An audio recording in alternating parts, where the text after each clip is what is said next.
আসসালামু আলাইকুম, আমি নাইম দক্ষিণ কোরিয়া থেকে। সার্জিস দ্য ব্লুটুথ বয়, এই ছেলেটার বিভিন্ন অ্যাক্টিভিটিসে আমি তার প্রতি সন্তুষ্ট। দেখেন কেন সন্তুষ্ট? আগামী দিনে বাংলাদেশের যে রাজনীতি আমরা চিন্তা করি, আওয়ামী লীগ বলেন, বিএনপি বলেন, আমাদের এই দলগুলা ঘুণে ধরে আছে। এই দলগুলোতে তরুণ নেতৃত্বের জায়গা হয় না, এক একজনের ঠ্যাং কবরে গেছে গা। আপনি দেখছেন এই যে 15 বছর বিএনপি ক্ষমতায় নাই, এখন আবার আসছে ওই পুরান নেতাদের আবার দৌরাত্ম্যপনা, বা সামনে নির্বাচন আসলে দেখবেন এই যে তরুণ নেতৃত্ব যারা গড়ে উঠেছে তাদের মধ্যে 5% মানুষও নমিনেশন পাবে না। এখন যারা পাবে তারাও আবার আগে ধরেন 2 টার্মে 3 টার্মে এমপি ছিল, মন্ত্রী ছিল, তারাই আবার কিন্তু এই যে বুড়াদের যে রাজনীতি সেখান থেকে বের হয়ে আসা নতুন নেতৃত্ব দরকার, সেটা আওয়ামী লীগ হোক বিএনপি হোক। বাট আমাদের একটা ট্রেন্ড আছে, কবরে যাওয়ার আগে আমরা এই সিটটা ছাড়ি না।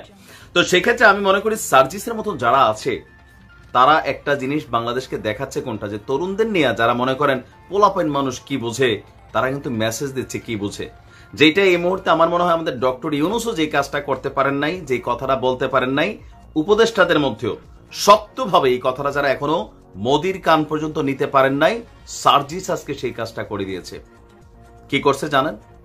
কমন ইস্যুই আমাদের এই যে বাংলাদেশে বন্যার যে পরিস্থিতিটা তৈরি হয়েছে, সেই পরিস্থিতির পেছনে ভারত সরকার একটা ভূমিকা পালন করেছে। হ্যাঁ, তারা যে কাজটা করছে এই কাজটা করার তাদের আইনি অধিকার আছে। তবে আমাদের সাথেও একটা চুক্তি আছে। কোন চুক্তি? যদি তোমরা কোনো কিছু করতে চাও তাহলে কি হবে, আগে আমাদেরকে জানাইতে হবে, যেন আমাদের প্রি প্রিপারেশন থাকে। তাদের দেশে অতিরিক্ত পানি হইলে এটা সিস্টেমে এসে আছে যে এই পানি এটা উজান থেকে ভাটিতে আসবে, চুক্তির মধ্যে আছে। তবে সেই চুক্তিতে লেখা ছিল কি, আমাদেরকে জানাইতে হবে। এই যে জানাই নাই, এটা নিয়ে আজকে সার্জিস্টিক এই কথাটা বলছিল যে আমরা অবিবেচক না, আমরা ভারতকে এই কথা বলবো না যে তোমাদের দেশ পানিতে ভাইসা যাক, তোমরা বাঁধ ছাড়তে পারবে না বা বাঁধ ওভারফ্লো করে এই দেশে আসতে পারবে না। তবে তোমরা আমাদের সাথে বাঁধ খোলার আগে, নির্দিষ্ট সময়ের আগে যখন পানিটা বাড়তে থাকে তখন থেকে আমাদেরকে বার্তাটা দিতে হবে, যেন আমরা পূর্ব প্রস্তুতি নিতে পারি। তো এটা কিন্তু আজকে নতুন কথা না সার্জিসের, কিন্তু সার্জিস যেই ভাষায় যেভাবে কথাগুলা বলছে, এই ভঙ্গিতে বা এই দৃষ্টিতে আমাদের নাহিদও কথা বলছে, আসিফও কথা বলছে, বাট এরাও ছাত্র থেকে উপদেষ্টা হয়েছে। কিন্তু যারা মেইন ভূমিকাটা পালন করছেন, লাইক ডক্টর আসিফ নজরুল ইসলাম, বা আমরা যদি দেখি ডক্টর মোহাম্মদ ইউনূস, অথবা আমাদের বাকি যারা পররাষ্ট্র মন্ত্রণালয়ের কর্মকর্তা আছেন, উপদেষ্টা, তিনি আবার নাকি ওনার বাচ্চা কি নানা হবেন না নাতি হবেন, তিনি আমেরিকাতে 1 মাসের ছুটিতে আছেন, দায়িত্বশীল আরেকজন আছেন। তো এই যে সেক্টরে যারা দায়িত্বশীল আছেন, পরিবেশ উপদেষ্টা যিনি আছেন রিজওয়ানা হাসান, ওনার বক্তব্য ভালো লাগছে, সুন্দর কথা বলছেন, কিন্তু ভারতকে যে বার্তাটা দেওয়া দরকার কড়া ভাষায়, সেইটাই পোলাপাইনগুলা দিচ্ছে। কিন্তু মূল উপদেষ্টা পরিষদ থেকে এই বক্তব্যটা কিন্তু এভাবে কেউ এখনো দেয়নি। তো সার্জিসদের এমন বক্তব্যে ভারত সরকার হয়তো খুব বেশি আমল দিবে না বা পাত্তা দিবে না, কিন্তু একটা জিনিস তো ক্রিয়েট হচ্ছে, কোনটা? এই যে গত 53 বছর ধরে ভারতের এক ধরনের প্রকাশ্য গোলামিপানা, অদৃশ্য গোলামিপানায় এই দেশের রাজনৈতিক দলগুলা নিয়োজিত ছিল।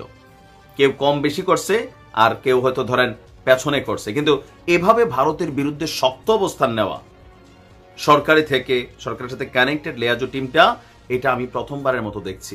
ছেলেটার সাহস আছে।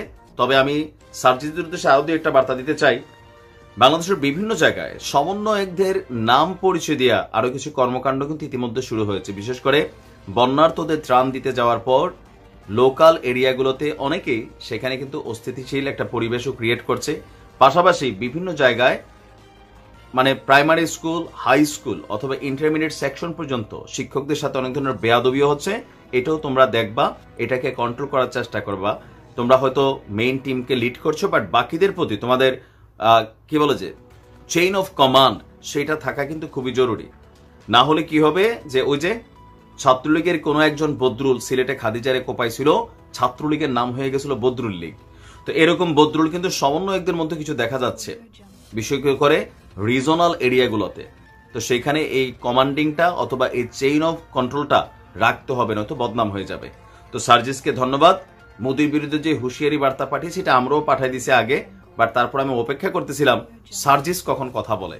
একটা ভাব আছে তার কথার মধ্যে। Thank you.